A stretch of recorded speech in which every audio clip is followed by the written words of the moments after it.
निशा नाम का मतलब क्या है? निशा नाम कितना मशहूर है और इंटरनेट की दुनिया में कितना वायरल है? निशा एक इस्लामी नाम है और ये नाम लड़कियों के लिए इस्तेमाल किया जाता है। निशा नाम का मतलब हौसला और तसल्ली है। निशा की इब्तदाई तारीख अरबी जुबान से निकलती है।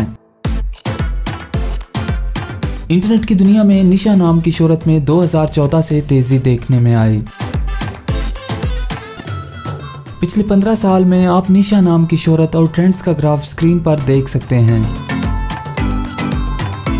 आइए अब निशा नाम के कुछ ऐसे फैक्ट्स देखते हैं जो इसे दूसरे नामों से मुनफरिद बनाते हैं। मौजूदा डाटा के लिहाज से निशा नाम 2020 में वायरल रहा और मकबूलियत की हदों को छूने लगा। निशा नाम पाकिस्तान, इंडिया और नेपाल में बहुत पसंद किया जाता है और कसरत से इस्तेमाल में है।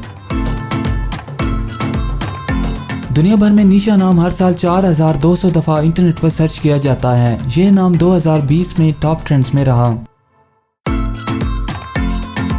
निशा नाम चाइनीज़ और हिंदी में कुछ इस तरह लिखा जाता है।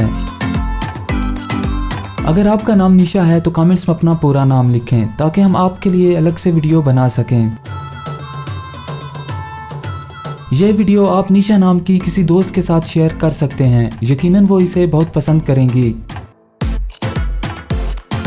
इस चैनल पर आप मज़ीद हज़ारों इस्लामी नामों के मानी, ट्रेंड्स और शोहरत का डाटा देख सकते हैं।